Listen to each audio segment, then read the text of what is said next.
guys, BBI here. I want to stop and say thanks for tuning in and checking out whatever the video is about that's about ready to come up next. If you could take a minute and hit subscribe, I'd greatly appreciate it. And if you enjoy what you've seen here, make sure to hit the like button. We'd greatly appreciate your support. Anyhow, guys, all that aside, let's get on with the show.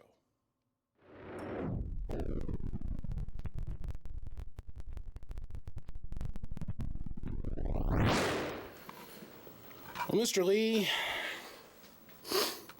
I had to go digging. Yours is the top one. I've got 4 more just like this sitting here. And yours was all the way down on the bottom because it came in first. So, oh my God. Anyhow, Mr. Lee, it's time for you to turn and burn. Let's see, what is this thing here? This is an XT1 0 kW base. And this is an XT1 1.2 kW base. Like I said, I got at least 4 more of these sitting over there that I got to go put back now. So anyhow, Mr. Lee, away we go. Let's dig into them. I don't know where to start. So, I open the cabinet, and it's a 2x10. Or 2x12, I mean. 2, 4, 6, 8, 10, 12. 2 driving 12. There's only 220 amps worth of power supply in here. There's not enough power supply to run this box in the amp. That's a problem. There's not enough airflow to cool the amp. That's the other problem. Only 2 little fans.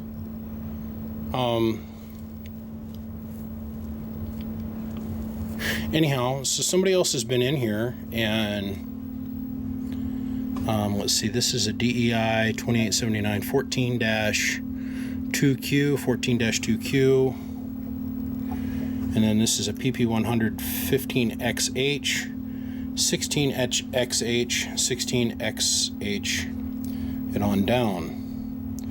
I have some of these, and I have some of these. But this transistor's been changed, and so is this one. And I bet you $1 to donut the capacitors here on the output transformers are scooched. The solder work in here is amazing. There's solder splash all over the inside of this cabinet, all over the board, all over the components. All that's got to be cleaned off before I can go any further.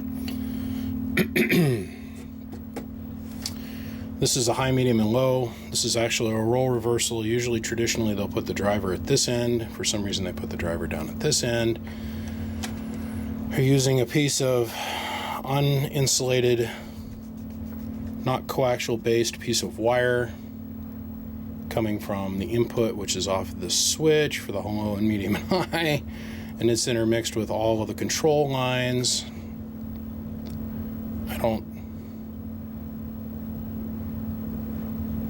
This has been burned up in here at some point or another. This has exploded.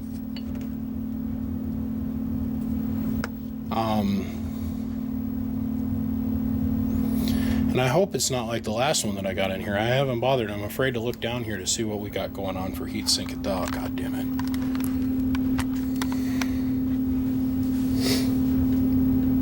Oh, man. I gotta take this whole amp apart now. I don't know if you guys remember this. I pulled this out. Taken from an xforce 10 pill TX800 on 8/30 of 18. A piece of scrap heatsink. Taken from a production amplifier. Well, we got the same width.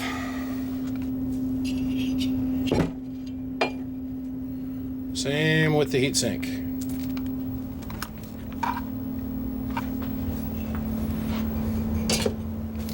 Only difference is it's this long.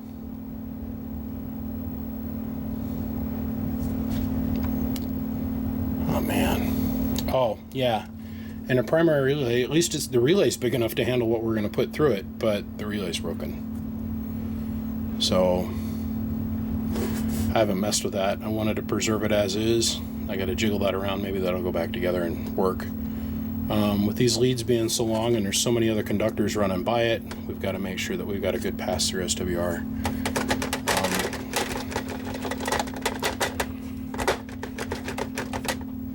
to secure those. I don't know what we're going to do.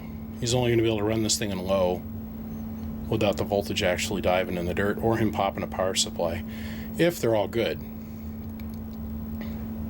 And does anybody know the insulation value of duct tape? Cloth cappers tape.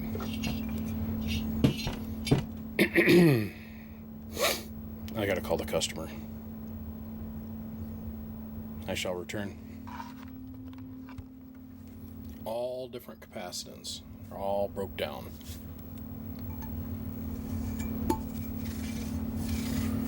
This is so much stupid work. Why couldn't we just build it right from the word go, man? Dude, I don't understand. Alright, so I gotta put this on the bandsaw and I gotta trim this back. This is, well, here.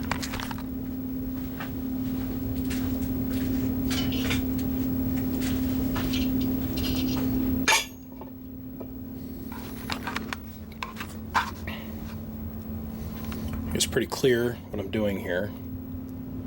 Putting the right size heatsink underneath all of these parts.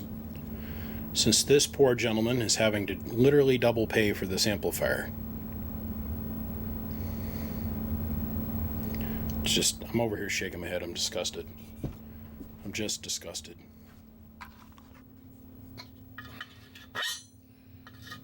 Just explaining to my wife how discouraged I am with this particular situation that has presented itself in the amplifier building community. How I have to go back and completely rework somebody else's creation and make it so that it is, well, safe. She asked me, she goes, do you really need to do all of this stuff? And I said, well, yeah. And so I went on to explain to her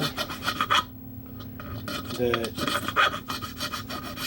the reason we're having failures with this one guy's builds is because of the lack of the unit's ability to cool itself. And so I went on to explain to what that meant. So what I'm doing right here is after I've cut the fins, there's little burrs on the fins. Well, that's air restriction. So I have to go through and I have to deburr it. One, because I don't want the metal migrating through the cabinet if it ever breaks loose. And two, maximize airflow. Okay.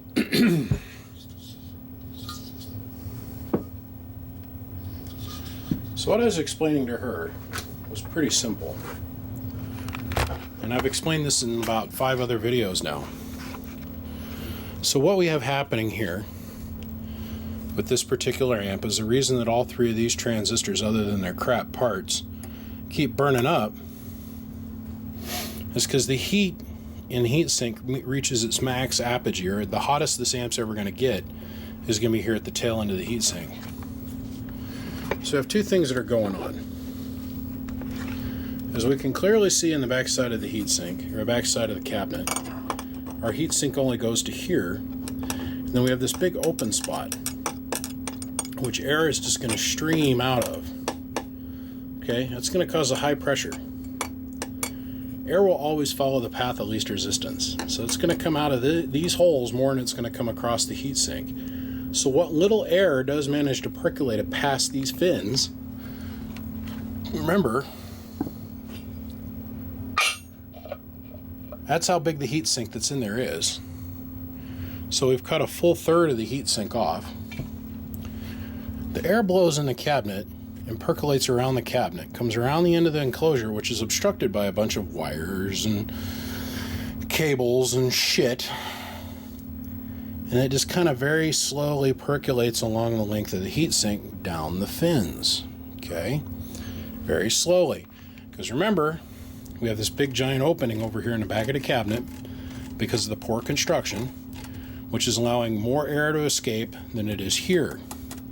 High pressure, low pressure. This high pressure is going to make it so that the air doesn't want to flow down the heatsink.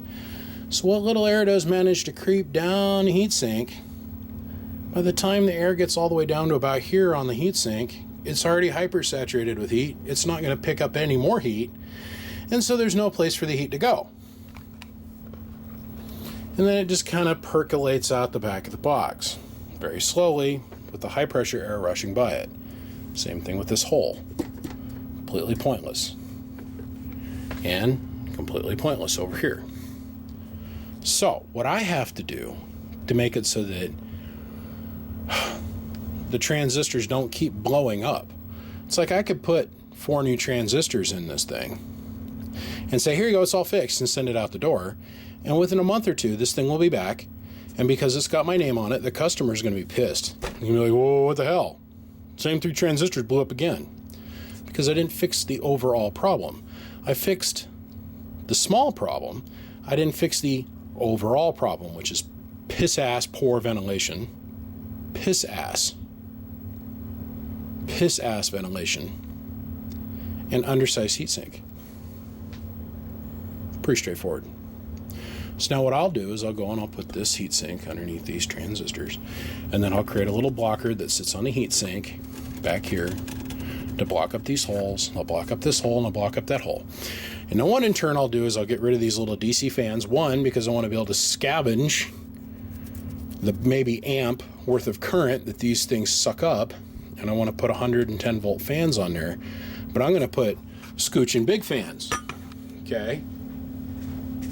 I'm going to put, well, you'll see. You're going to see in just a minute. I'm going to put some big fans in here. Big. Okay? And the reason we want to do that is we want to maximize the amount of airflow. The other thing I'll probably do is I'll remove this garbage here, this waffle pattern, and that'll increase our air velocity going in the cabinet, which means a higher volume of air. That means that the air moving across the heatsink will have more back pressure behind it, which means, thusly, will increase the volume. That means that we can get rid of more heat faster, and we can overcome this heating issue. That's what we're doing. Yes, I could easily just go in and replace these 3 transistors, put the tin on it, and say Bob's your uncle, and slap a sticker on it. And say, ha! Got another one done. Or I can take the time and do it right. I can get rid of all the bullshit little Chinese components that are in here, put metal clads in that won't ever break down. I can increase the volume to the cabinet, increase the heat sink, seal up all the leaks, and make it so it runs, and a customer can get a good 15, 20 years of use out of it. I guess maybe that's the appeal, the reason that I do this, and I'm that thorough. Maybe that's the appeal and why people are willing to send me their stuff and have me sit on it for 6-7 months before I'm able to look at it.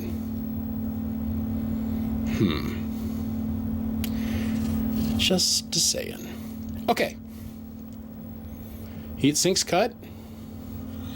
It's all deburred. So now we got nice, smooth ventilation abilities. Next step is we got to pull this whole board up. Use the transistors that are already in place as my jig for where to put my holes into the heatsink. Pull this heatsink back out, take it over to the drill press with the auto clutch on it, sit there and punch a whole bunch of new holes in this thing, then come back and chamfer holes, then come back and sand the heatsink, then come back and polish the heatsink, then come in here and pull all these transistors out, remount the heatsink to this board, put new transistors in, solder those down, change out the power leads, clean up this garbage here, which apparently I think this is some kind of high-low switch, but they have it wired over here to the SSB switch, which this thing is not biased for sideband. So typical. They've been putting that sideband label on everything, and there's no bias on the side of the thing. So you don't want to ever run sideband on this box. Which, damn it, I forgot to ask the guy today if he talks sideband or not, because then if he does, we've got to add bias to each one of these transformers. Fun, right? I'll be back.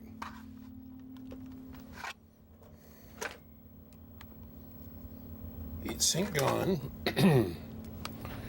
Here is the continuous one homogeneous piece of heatsink that I'm going to replace this thing with, and this is what I took out. If you notice, this heatsink's already been pre-drilled for something else. Completely different hole pattern.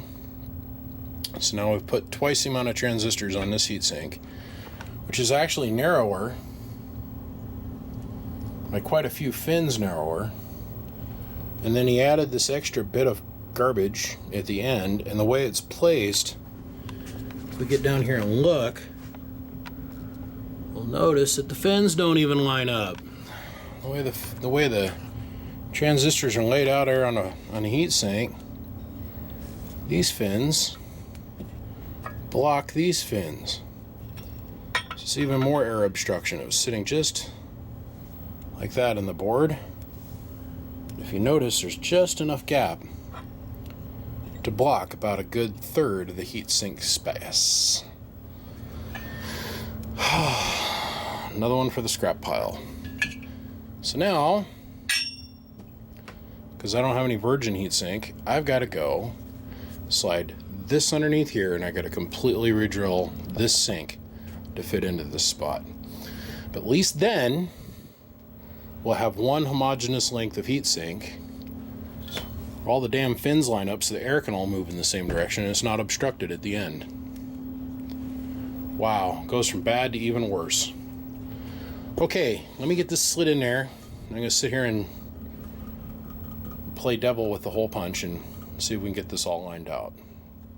So give me a minute or 2 or 3 or 4 hours or 3 drill bits later. 3. Yeah, I broke off 3 bits working on this heatsink. Broke them clean off.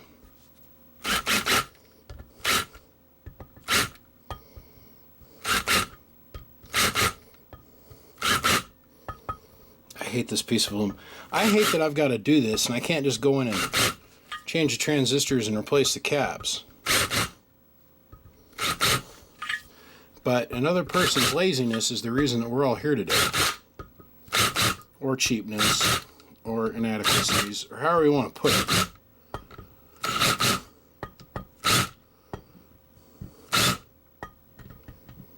Giant pain in the freaking balls.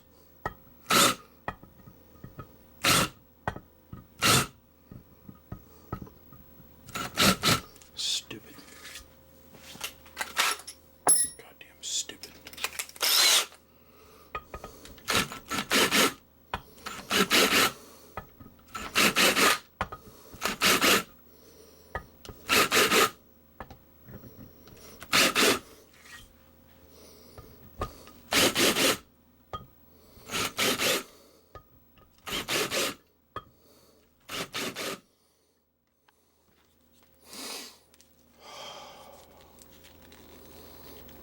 God, I gotta get on the old internet. I just spooged on the friggin' workbench here with polishing rouge. Anyhow, before I violently exploded all over the place, I was saying I need to get on the old inner boob, get more polishing rouge.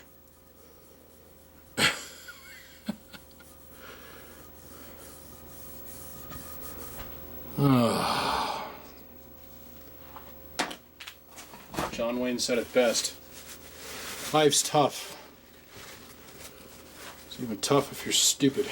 It's more tough if you're stupid. I honestly think I'm having one of them I'm a stupid day.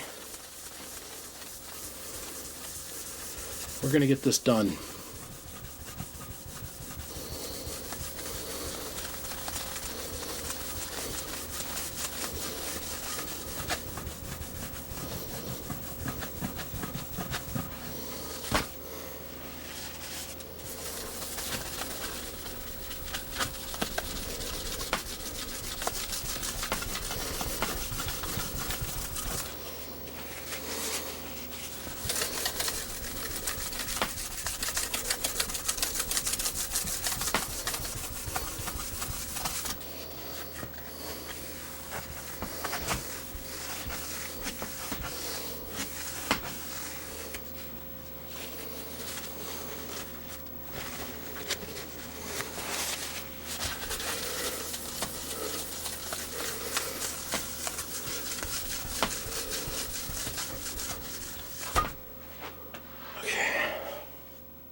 Next.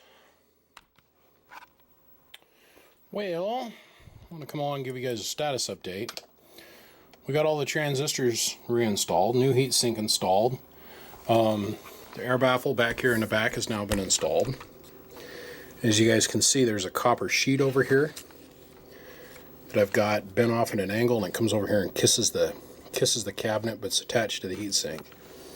So now we've got one continuous, homogeneous, uninterrupted, full width hunky heatsink that comes out to here instead of all the way back to here. So, and now that the fins aren't blocking the other exhaust vents, we're going to get a whole lot better circulation. So I've got to come back and block that hole and block this hole.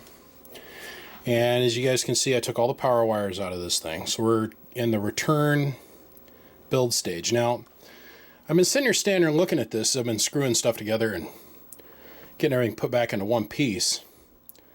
This is some kind of confunct high-low switch. But the way they have this wired, it'd never work. It's just never going to work. So I'm going to end up taking this garbage out, make it a straight drive box. I think that's probably our best bet. I'm going to get this whole section put back together, new power wires in it and that kind of thing. And I got to call and I got to talk to the customer. And what I got to find out is if he uses sideband or not. I got to see if I can fix these. Or probably take and run a piece of phenolic across and bolt it in here, and another one bolted in up here, and bolted in up here to stabilize this, and pull these away a little bit further. And that'll allow me to stick the bigger fans in here to get more airflow through the cabinet.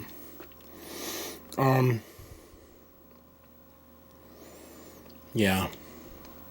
Well, I've been on this thing since 4 o'clock this afternoon. It's now 2:30 this evening. In the morning, actually. And I think I'm going to call it for the day. I got about another 4 hours on this tomorrow. And then I got to jump into my buddy Steve's. I got to jump into my buddy Steve's 667 that's over there. And then I want to dig his SB220 out and finish that. I got to put a new filament transformer in it, a new plate transformer in it, and get that going for him. So that's my goals for this week.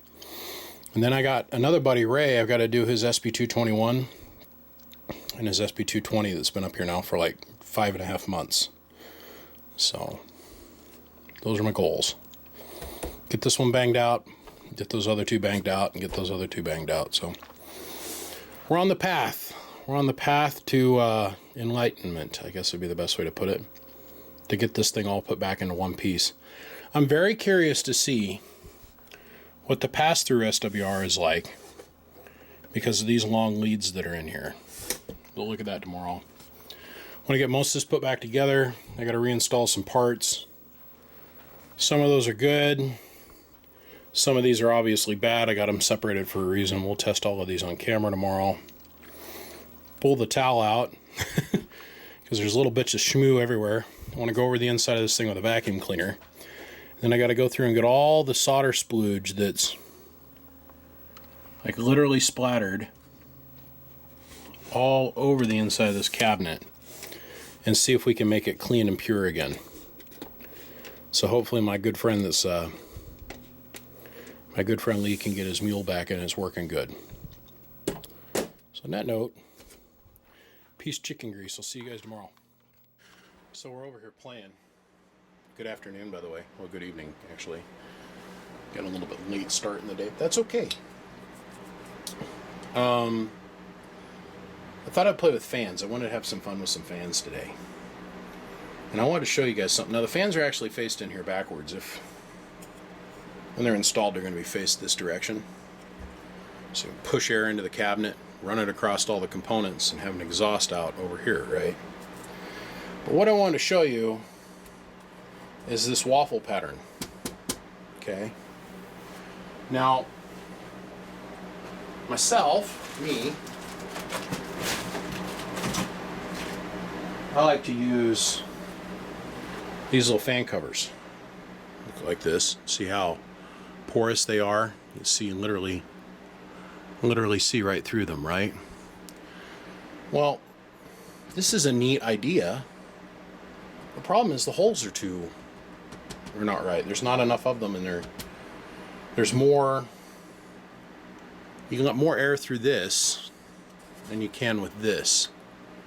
So these holes represent a restriction, and the size of the holes and the way they're spaced, decoratively, like looking out with your eyes, looks good, but this is actually a restriction. Here, I want to show you what I mean. So I haven't decided which fan I want to use yet. Now these are relatively quiet but high velocity fans. Way higher velocity than those two little DC fans that were in here. If I lay this in front of the DC fan, other than it rubbing on there's no noise generation, but you can hear a velocity difference. So there is a restriction that's taking place. And a restriction here. Woo! I'm telling you, the thing's scooching some air now. Look at that. But I wanted to show you what happens when we take and put one of these up against this opening.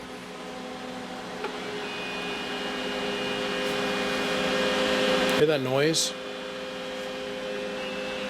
If I set the fan away from the opening just a little bit, which will give it a false draw, because the way the fan's operating, it's pulling itself. There's blades in here, right? And so there's a little bit of play in the bearings. Let me stop these for a second. There's a little bit of play in the bearings. Ever so slight. So when you pull this thing up against the cabinet, it creates a low pressure because of all the restriction and velocity changes in the airflow. And it starts to make a bunch of weird noises. But it does this with whatever fan that's in here. Check it out.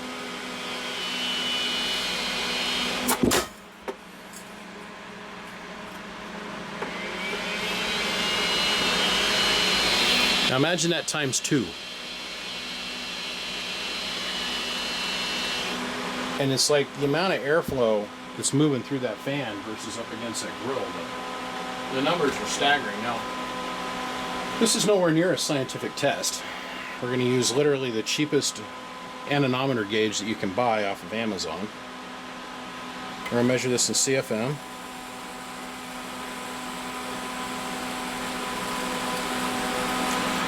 .134 CFM.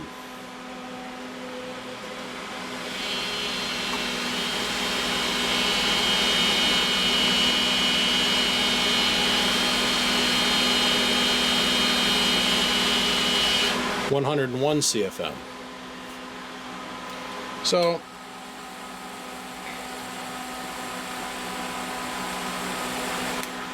we're losing 30 CFM worth of airflow just by going through here and having the added noise. But then BBI, why can't we just put it in reverse? Here. Let's put this on, let's see here, min, max, record.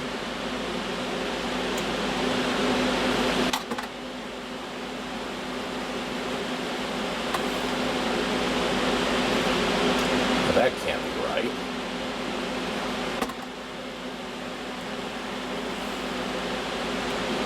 Ew. I guess it'd help if I'd learn how to run the unit, right? Hold.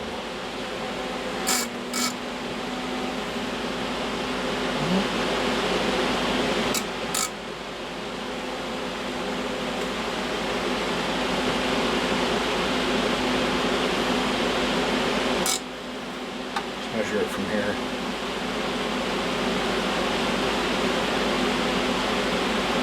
So that drops it down to 45 CFM. By flipping it around. Then now we have air draw going in the reverse motion.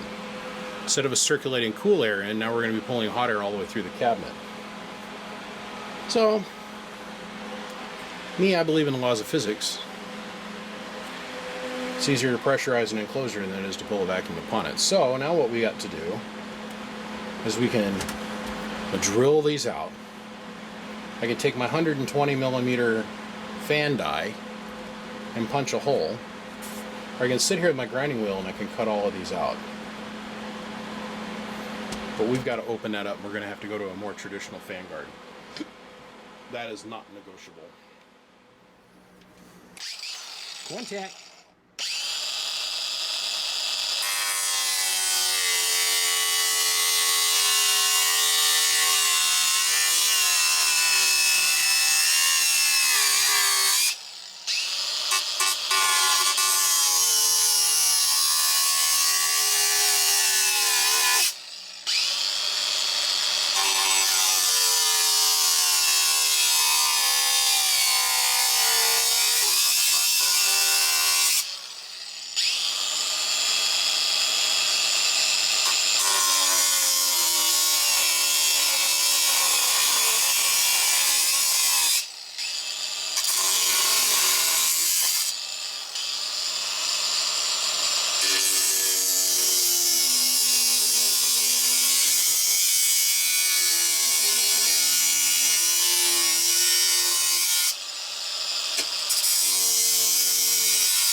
So here's a dilemma I've got, and I think I know I'm going to do this. I put the higher CFM, bigger, scoochum, more nasty fan up inside this hole on the other side. Yeah, maintains the line of the cabinet, but it puts the fan right up against the power supply, which means massive air restriction, where if I go on the outside, I get the ability to cover up the hole, but it increases the run-up speed of the air before it runs into an obstruction. So yeah, I'm definitely putting this on the outside. The other thing I flirted with was putting really high-end screen guards over the outside. The problem with that is, once again, we're going to run into massive restrictions. So we got these cut out and filed down. So it's not a complete total hack job. It's not as clean a lines as I'd possibly ever want, but it's still pretty clean compared to what we had to work with. So I do have a punch that we could have punched a perfectly round hole in here, but it would have left, in certain spots, we would have had still a deflation of the guard. So yeah, we're gonna put the fans on the outside. Yeah, I'm gonna get those installed. Give me a minute, we'll be back again.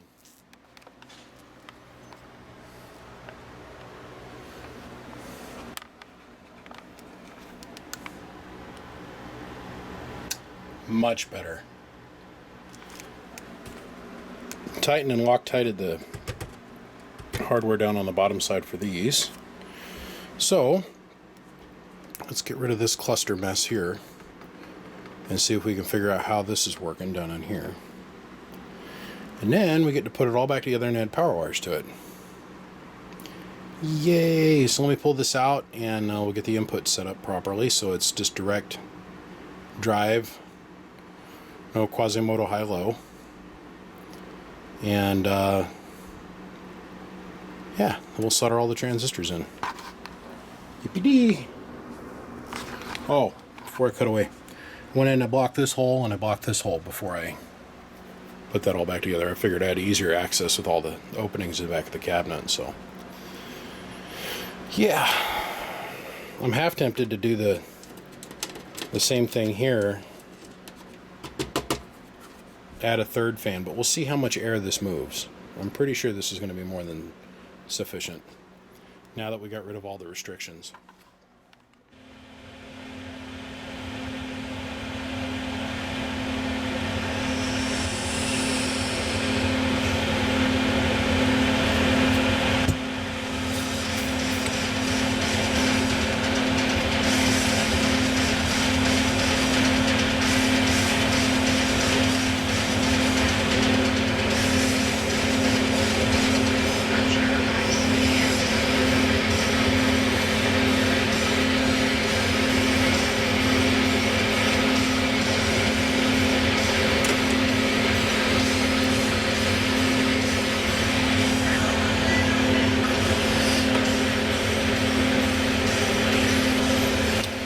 It's a birthday gift to me a couple years ago from my buddy Zane at Big Rig Radio.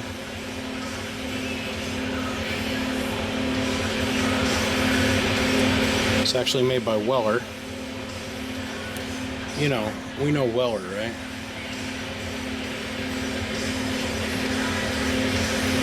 It's a solder smoke sucker. I in turn got another one from him and gifted one to my good friend, their Prime Minister, for his birthday.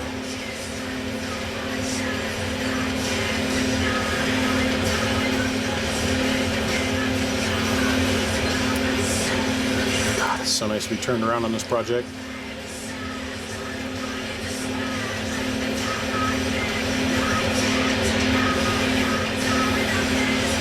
See, there's a beginning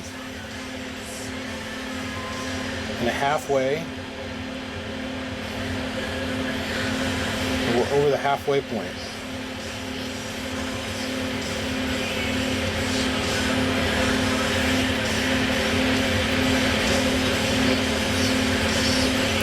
We're going to leave this little joint a little bare because I got to go back and redo it here in a few minutes because I got to change out the 10 ohmer on there. Freaking burnt.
What I will do is I'll go through here and I'll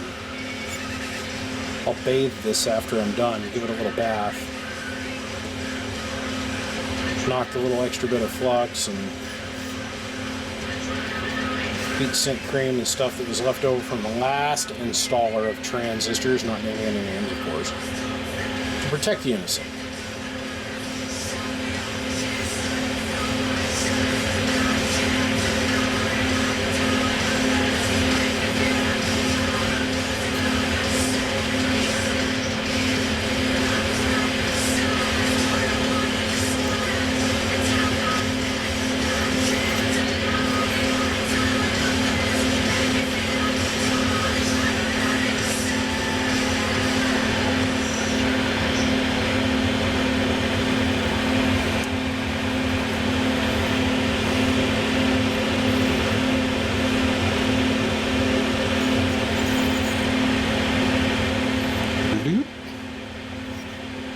Down it goes. Alright, let's replace the burn up 10 ohms.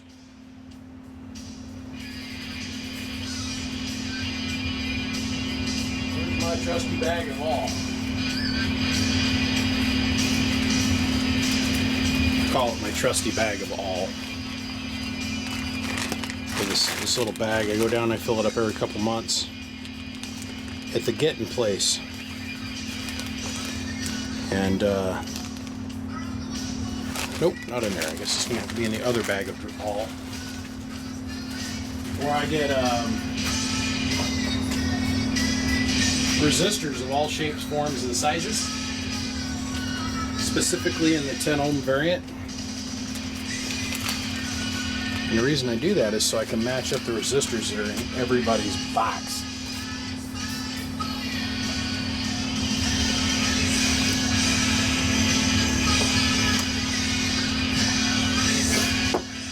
Stand out. I go and I look inside of an amp and it's got 10 different sizes of 10 ohms in it. It's like, oh yeah, how many times this thing been blown up? The idea is to make it look better in factory when it leaves here.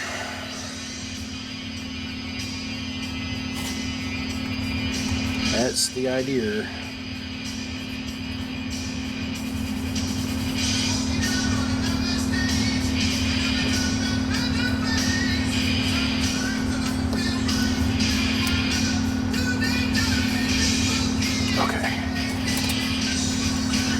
Put the 130s in or 120s in.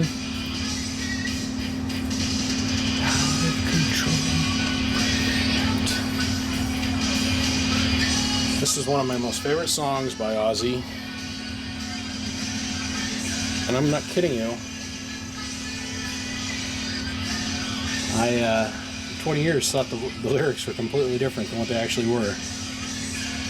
Then I Googled it one day and I went, oh wow, I've been singing it wrong all these years. Thank God I've been singing it when it was being played so loud you couldn't hear me get the lyrics wrong. You know.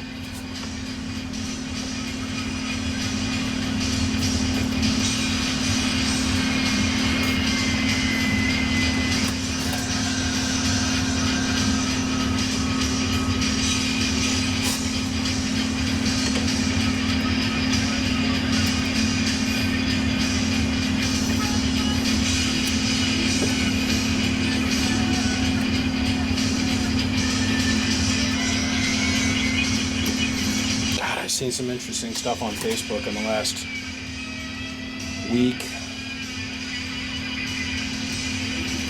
So much personal drama on Facebook. Whew.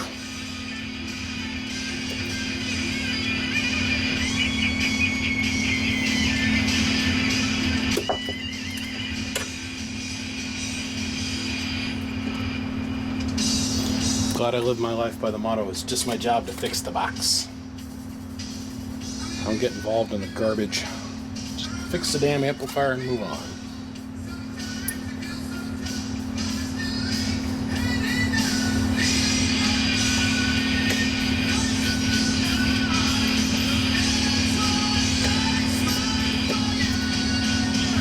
Very interested to see on a couple different levels what happens here.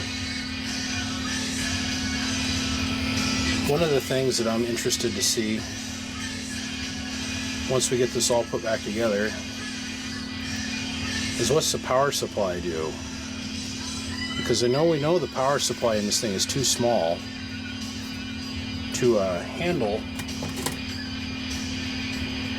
this number of transistors. We're short by about 60 amps. So I don't know, he's got this little voltage control technique that he's got in here. We'll see if it can compensate for it or not. I didn't know, but we'll find out. We'll find out. Another thing that is not operation really specific, but those are 110 fans, right? And they're looped. I have them tied into this power supply over here on one side of the 110 pole. And I'm kind of debating with myself if I want to do that differently or not. We'll see if it actually works. Because sometimes we can have some cross leakage that takes place and the fans will just sit there and slowly turn but not fully run. And if that's the case, then we'll go ahead and we'll wire them in parallel or in series, and we'll hook one side up to the 110 leg and then the other side up to the other 110 leg. It should cause it to stop chooching. But we'll see.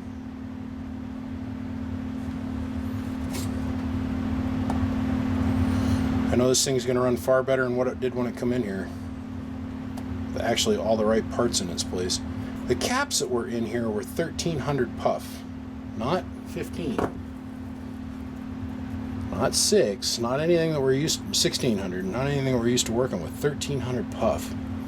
But one would be like 1300, then the next one would be like 11, the next one was like 1000. Over the output transformers is what I'm talking about, those capacitors. We're going to put metal clads in their place.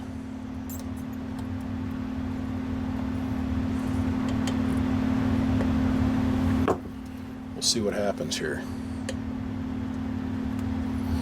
So I called and talked with the customer today. He does not talk sideband, not interested in it, doesn't hold any interest to him, doesn't want to talk sideband in the future, just wants to have his big mule for AM, as he puts it.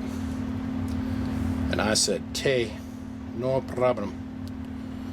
So it means we don't have to have bias to it. So that was a high and a low switch, but the way they had it wired on that relay over here in the corner, it would have never worked. The input SWR would have been through this friggin' roof. So we went ahead and we took a piece of 316 coax. And we came off the relay and we looped it around and brought it over here. I used the pre-existing capacitors that are present. I feel they'll be close enough to actually get the job done, at least on the initial, until we can see how it's going to run. So we might have to come back and adjust that. We'll see. First we got to get it running to find out what's really going down in the world of sound per se.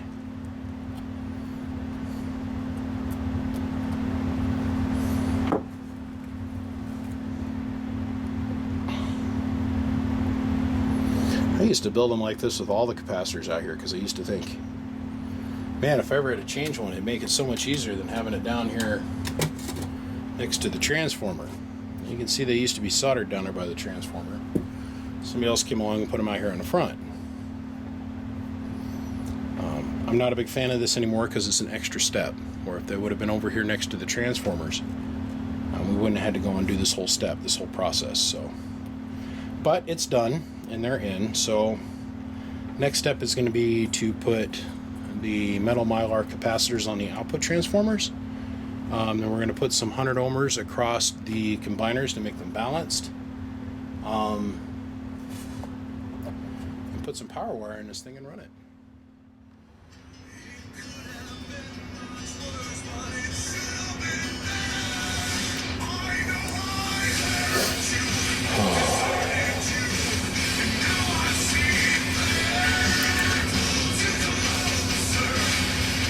I gotta go work on my buddy Steve Barakis' stuff.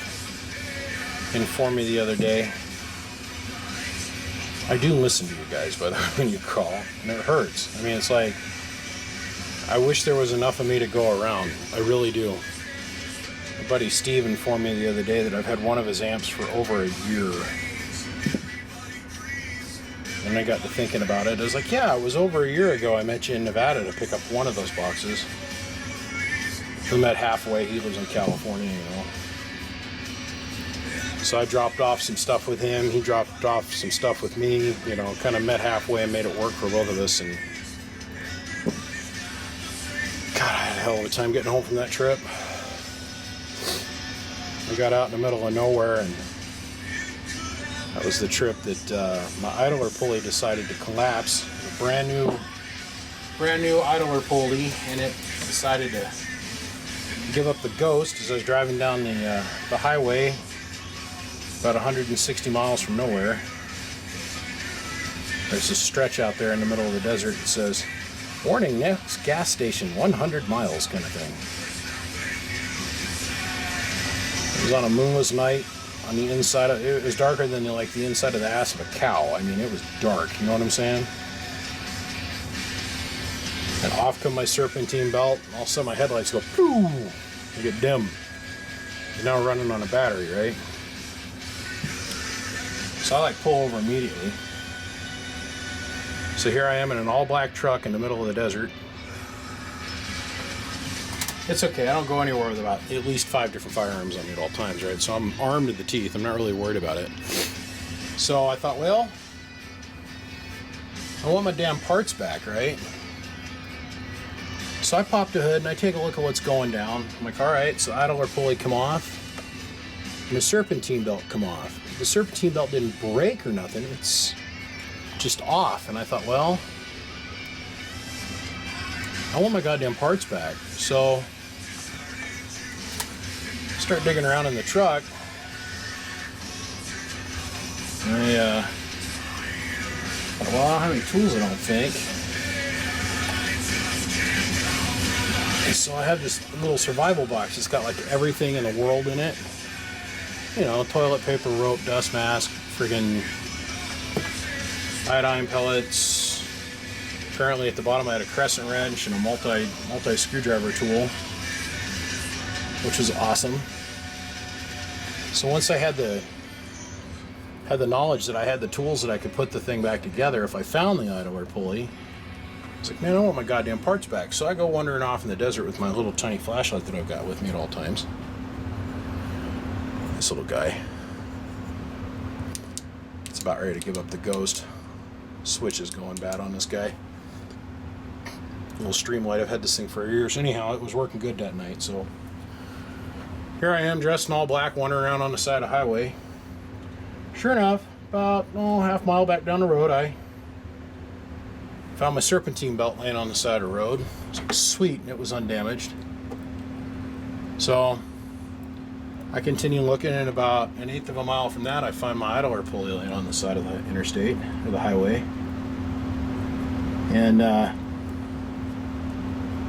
thought, okay, cool, I got my parts back. So as I'm walking back to the truck, I'm spinning that idler pulley in my hand. And it doesn't seem to be that bad. I mean, yeah, it's got a bearing that's gone out on it, but it doesn't seem to really be that bad. So I'm like, well, I'm going to put it back on the truck and I'm going to see if it even turns. Now I'm out in the middle of no friggin' where, and I'm on a great mobile of T-Mobile service. Or if I had Verizon, I would have had full cell service, but not on T-Mobile. It says off network. Wouldn't let me do anything. And I'm not ready to hit 911 for something like this. I wasn't nowhere near that point. I had food, I had water, I had guns. I'm good, right? And I'm not ready to go walk up somebody's driveway out there in the middle of nowhere because, well, there's no driveways to walk up, right? Think about it. 2:30 in the morning, wandering down some farmer's dirt road in the middle of nowhere. Yeah, I'd probably come home with a bullet in my head. So I thought, well, I just want to see if it'll spin. So I put the idler pulley on and I rewrap my serpentine belt and start the truck. And it sits there and charges. And I went, interesting. And then I just tapped the gas. I just tapped the gas. And, you know, the hood's open, so I'm looking between the dash and the hood. I watch the idler pulley go zzz, bing, and fly right off. It'd torque it up just enough and make it shake just right so it'd knock the idler pulley off. And then, of course, off comes the serpentine belt. Bob's your uncle. So I went, interesting. So I went out and I picked up my serpentine pulley and promptly threw it in the seat next to me. Started the truck up, rolled the windows down, shut the air conditioning off, and down the road I went. Went about 10 miles or so. Now it's a fairly cool night. So my eyes are like glued. They're like glued to the heat gauge on the truck. I'd sit there and I'd watch it. It's like, all right. And I'd find another nice little spot to pull over on the side of the road and shut the truck off and pop the hood and go out there with my trusty, dusty little flashlight, and I would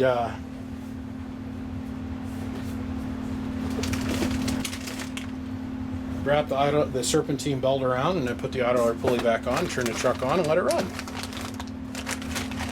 Wrong bag of goo. Wrong bag. Let it run. And it'd sit there and spin. And the alternator would spin.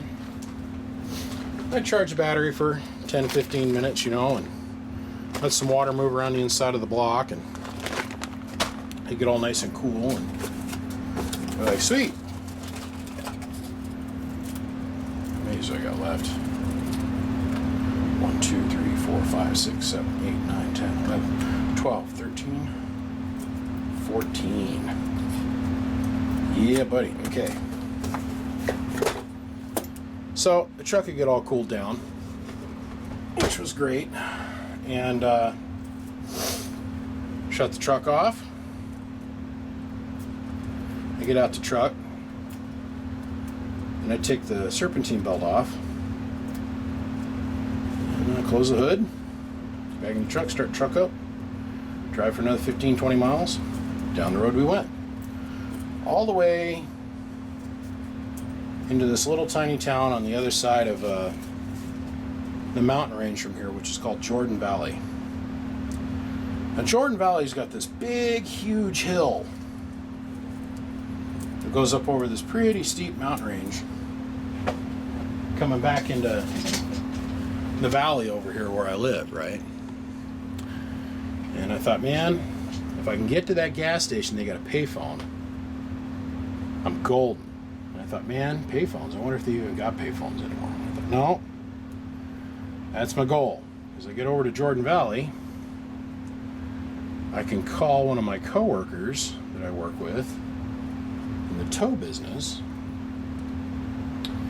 and I'm out of here. Well, I pull up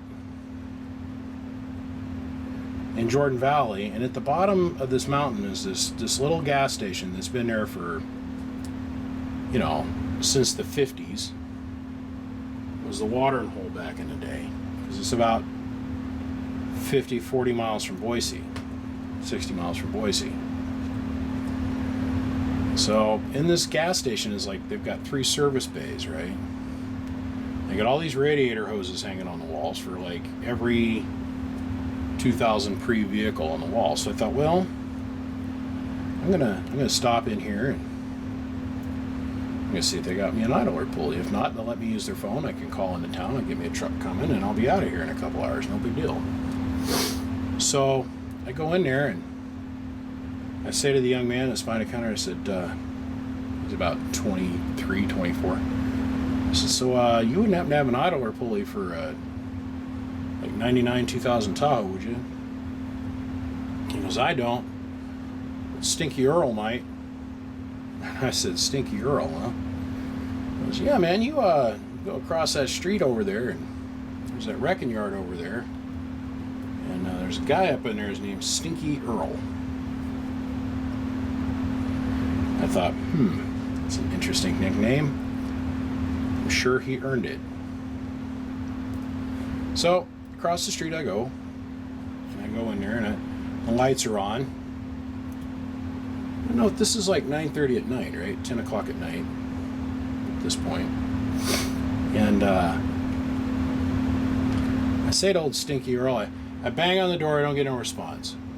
I open the door to the shop, and I'm like, Earl! No response. Now, what meets my ears when I open the door is Def Leppard at 7 million decibels. Pour some sugar on me. I know, don't quit my day job. I know, heard of all the jokes before. I know. So he's got Def Leppard in there just jamming, right? And I'm like, well, okay. So now I stick my head in this guy's business. Like, I'm in the shop now. I'm like, Earl! And I hear this, what? And over in a corner of the shop is this very large gentleman. Large man. I said, hey man, can you turn down the music? He's like, oh man, all right. So he turns the music down so me and him can actually communicate. And I said, hey man, you don't happen to have an idler pulley for, you know, a 1999 2000 Tahoe? And he goes, let me look. And he gets up out of his chair. Now he was playing Sudoku or something on his computer. Now, let me look, or Candy Crush or something. Let me look.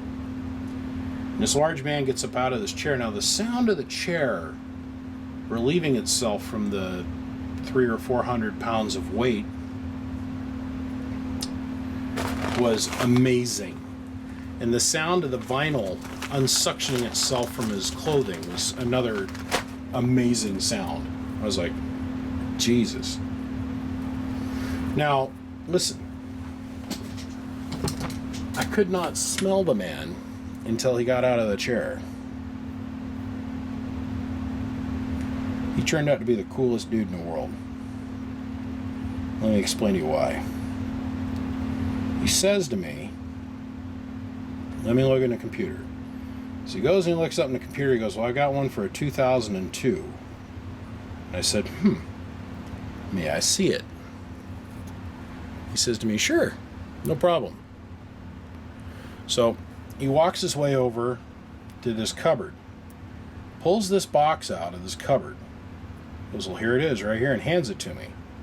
Now my idler pulley's got a fixed bearing with 2 press seats on it and a shaft that goes down the middle of it that's threaded on one end that goes into the actual headstand block of the motor. This thing has none of that, but it's got a really nice bearing on it. I said, okay. I'm standing there and I'm looking at it. Now, this is me we're talking about, right? Mr. Give me a friggin' soldering iron and a slide rule and I'll build you the space shuttle, but don't ask me to spell my way out of a wet paper bag, right? So I say to this guy, I said, hey man, can I take this with me and go outside? I want to see if this will fit on my rig. And he goes, sure, not a problem. All you gotta do is leave me your wallet. I just laughed. I said, how about I leave you my driver's license? He goes, all right, that'll work. So I left him my driver's license, and across the street I went. And I popped the hood on my Tahoe. I take my idler pulley off, and I look at it, and I notice that the OD of the bearing, the inner OD of the bearing, and the outer OD of my idler pulley, the 2 press plates that sit on there that hold the idler pulley in place, there's a lip that's on there. Well, I got to thinking. I took my idler pulley and I'm like, well, if this doesn't work, I'm here anyhow. My idler pulley's junk. So I take the Tahoe and I drive it across the street over to their lot. And I go back in. We have to repeat the process of, hey, Stinky. What? Music's back up at 9,000 dBs, right? So I go in there. I say, hey man, you don't mind if I use your bench vise, do you? He's like, no. Do you got a hammer? He goes, yeah. I said, man, I think I can make this work. So take my idler pulley, put it in the vise, and hit it with a hammer, and the whole thing falls apart. The bearings go flying all over the place. It just literally fell apart. It was on its last legs. So I took the threaded bolt shaft insert out of my idler pulley, and I took that plate and I matched it up to his idler pulley, and the little press fit seat that's on the idler pulley fit perfectly on the inner OD of the bearing for his idler pulley. I said, man, this is going to work. Because that's never going to work, so he says, all right, let me just go try it. So I got my little handy dandy wrench. I got my little handy dandy Streamlight flashlight. And outside I go into the darker than the inside of a cow's asshole nighttime. Pop the hood on my Tahoe again. Thread this whole mess together. And I couldn't get it to thread down tight enough. Damn it. And it dawns on me when I was across the street at the gas station, service station, they had those big blue bins that were all full of hardware. You know, nuts, bolts, washers, that kind of thing. So I walk across the street and said, hey man, you don't mind if I go dig in your bins? I need to get a couple washers from you. And the young kid that's behind the counter says, oh, sure man, have at it. 1, 2, 3, 4, 5, 6, 7, 8, 9, 10, 11, 12, 13, 14. So sure, have at it. So I go get me a couple washers and a lock nut, or a lock washer and a couple washers. I go back across the street to the truck. I ask the young man, what do I owe you? He goes, nothing. I said, good luck to you. I said, okay. He goes, I'm closing in 10 minutes. I said, all right. I said, thank you. So now I got 10 minutes. I got 10 minutes until I can't use the phone to call for help. Or maybe Stinky Earl will help if I need a phone call. Remember, I'm standing at a tow lot, and I'd much rather have one of my guys come all the way from Boise, 60-something miles away, than get locked in the truck with Stinky. But he was the nicest guy, absolute nicest man in the world, very nice. And I go to put the whole mess together, and it just sits there, and it's just spinning as free as could be. I was like, damn, this isn't going to work. So I tighten it down, I put my serpentine belt on it, and start the truck up. Belt track's nice and straight and true. I was like, sweet. And I go back in, and I ask the man. Now remember, my idler pulley that was on my truck, I'd replaced it about a month previous. I put a new alternator in my truck, and I put a new serpentine belt on my truck, and while I was at it, I did a new idler pulley, removing the stock one that had 130-something thousand miles on it. And I rev the motor up, everything runs great. So now, knowing the fact that I had just replaced that idler pulley, I knew that they were like $10-15. So I go out back in and see the man. He proceeds to tell me that mine idler pulley that's on my truck now, the new one that I just built out of junk and parts, was going to cost me $70-something to own it, and I couldn't get my card out of my pocket quick enough to pay the guy. Paid him, drove back across the street, filled the truck up with fuel, and proceeded to drive into Boise. Now the reason that I got into this tirade in the first place, and I'm proceeding to tell you this story, was I just went down and I'd met Mr. Baracus down in California. And I'd picked up a Henry amplifier from him, and I'd picked up a Heathkit Warrior amplifier from him. And they've been sitting here ever since then. The Warrior I'm not in any hurry to work on because it's got mercury rectifiers in it, which I've got to go in and create rectifier boards to replace those mercury rectifiers. There's tubes that are in there that are mercury rectifiers, very dangerous, by the way. If I lived in the state of California, they'd probably, because I mentioned this on film, they'd probably come to my house, raid my house with a SWAT team, and try to like burn my house in effigy or something because I had mercury in my house, and take my children away, and the sky would fall and Jesus would come. It's just a metal, you guys. Just don't ingest it. Don't play with it with bare hands. Anyhow, we're going to overcome that. But the moral of the story is, I made it home. The next day we switched to Verizon so I could have cell service. And,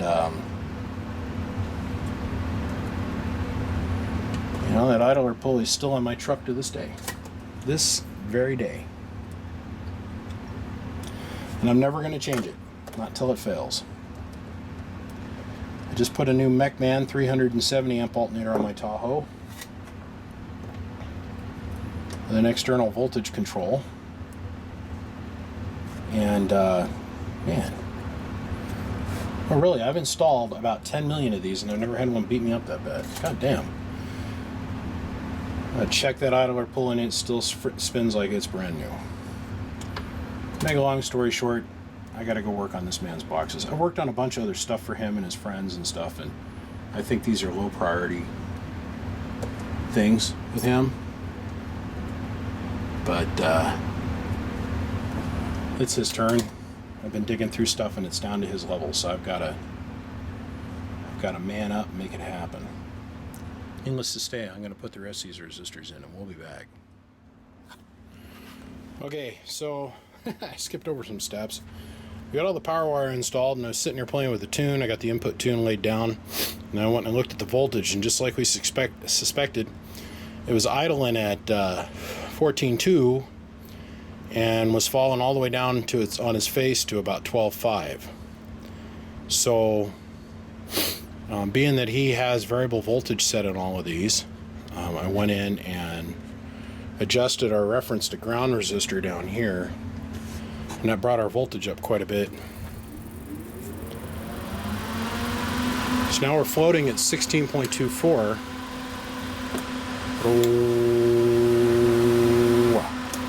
Right at 15 volts, which is optimum for operation.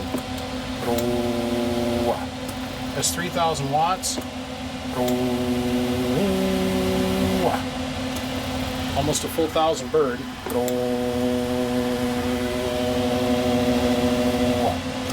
Right at 1,000 bird.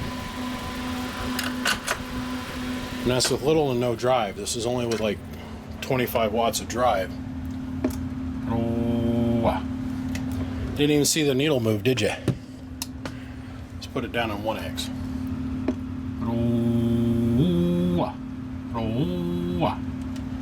Pass-through tune isn't too horribly bad.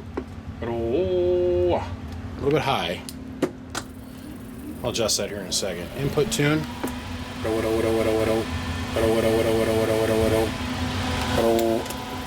Jesus. Over here railing my meter. Back down to 5X.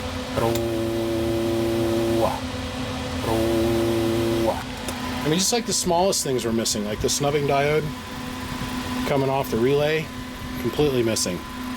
Now, I've been running this for some time without the case on it. And I'm really happy with how the air ventilation turned out on this. Really, really, really happy. Them fans are moving some air, but check this out. Let me put the lid on it. Okay. Cabinet's barely able to stay closed. It's moving air. I'm here to tell you.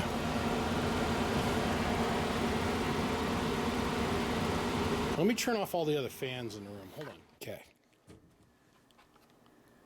Hear the crickets outside. I got the door open. Check this out.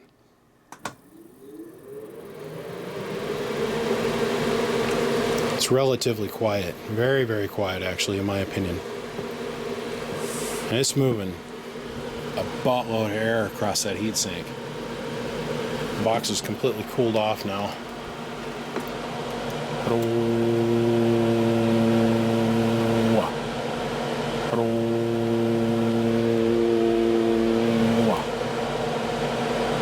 And Mr. Lee, what I want you to do is put about a 2-watt dead key in this thing. No more than 35 to 40 watts. And it'll do this all day long. 3,000 watt 12 pill. Doing exactly what it's supposed to do. Just chooch. Make power. 2 driving 12, making 3,000 watts of power.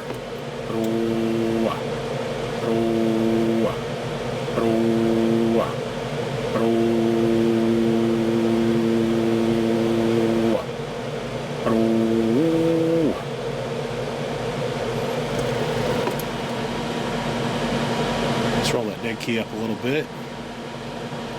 Here's a 500 watt dead key.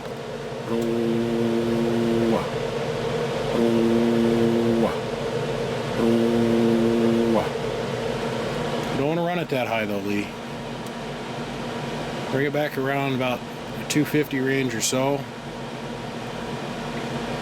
Just can't stand those guys that dead key nothing. Then, oh, hello audio, watch, look at all this swing. Hello audio, look at all this swing. Oh, look at all this swing. Oh, I got all this swing. Gotta have a dead key of some kind, man.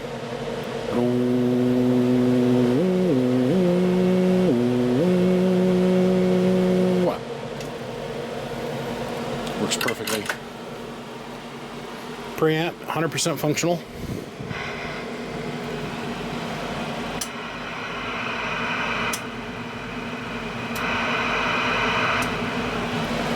Put the low noise floor transistor in it. Oh yeah. It's screaming out the hot air now, but it's doing its job. I love it. I love it. I'm so happy. It's a lot of work to get this going just right from where it was at, which was garbage, really. Well, shit. That's it. Oh, I got one more thing I want to do. Hold on. Should be like X-Force and put like 9 of these on there.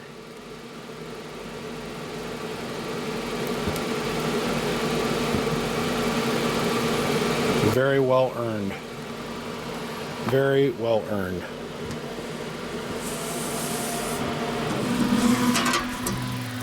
Let's light up. Let's look at this some more. So, I want to do one more thing. I'm gonna lock down these power supplies from the top. But I'm not gonna lie, I was a little worried, and I was correct. When I turned this thing on, the fans would just sit there and slowly turn. So I went ahead and I wired these two in series, And it is running off 220 right now, so each fan's receiving 110, and then the neutral's in the center, so works perfectly. Let me put a piece of phenolic on this, locking these two units in place, so they'll never wiggle loose again on you in the future. But that's it. This thing's done. It's all cleaned up. All brand new transistors, and it'll run from now until the end of time, because we got our airflow correct. All the air has to come across the cabinet, across all the devices making heat, has to fold its way down across here and find its way out across the heatsink, out the back of the cabinet. Instead of just flowing randomly out a hole over here and randomly out a hole over there, and the fan's barely moving enough air to actually cool anything. Get the right velocity of fans with the least amount of restrictions. It looks clean and neat on the outside, nice and good to go. Doesn't even look that bad on the inside, really. All nice and cleaned up. 110 fans not pulling from the electricity or the DC side. So you don't have to worry about the fans going up and down every time you modulate. And we got all the solder splash out of it. All new resistors. Change the input tune on each one of the 3-pill sections. That's the reason it laid down so low. And then we had to change the output tune just so slightly. Take about 20 puff out of it. And it took right off. Alright, let me get this fixed and we'll put the tin on it. First turn the fans on with the cabinet on, and it was whistling like a train whistle. And what it was this little hole right here on the side of the cabinet. By the way, the black mark that was just behind this, I cleaned all that up, by the way. But that little hole that was in the back of the cabinet, for whatever reason, was just whistling with the air coming out of it, just like a train whistle.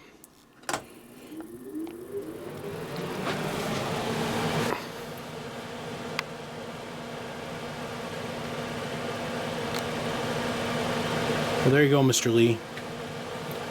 You're all done, brother. Fully functional again with the right size heatsink, good fans in it, good transistors in it that if you have any problems with, you can cross them and get them replaced with.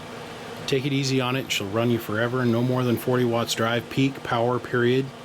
Do not put a 955 or a 655 or any of that other shit into this thing. And remember, it doesn't have a bias. There's no bias. So all this is a sideband is all that is a relay delay. Okay? Do not use this on sideband. Very clear about that. No sideband. So, on that note, sir, you're good. And this thing's making good power.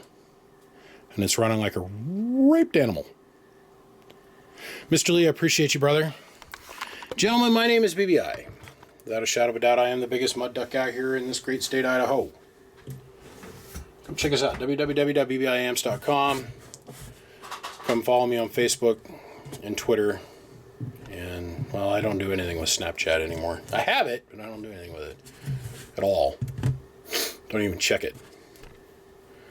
If you like what you've seen, this is the first time you've ever tuned in, do me a favor, do us both a favor. Just click subscribe, follow along with the crazy antics that go on over here. I'm always tearing apart somebody else's stuff and putting something together and doing something, this, that, and the other thing. It's just the way it is. Guys, I gotta go. I gotta get this video edited. It's 1 o'clock in the morning. I probably won't go in the house till 3. Appreciate you, Lee. I'll be calling you tomorrow. Bump, bump. Biggest duck in Idaho. I'll see you. Bye-bye.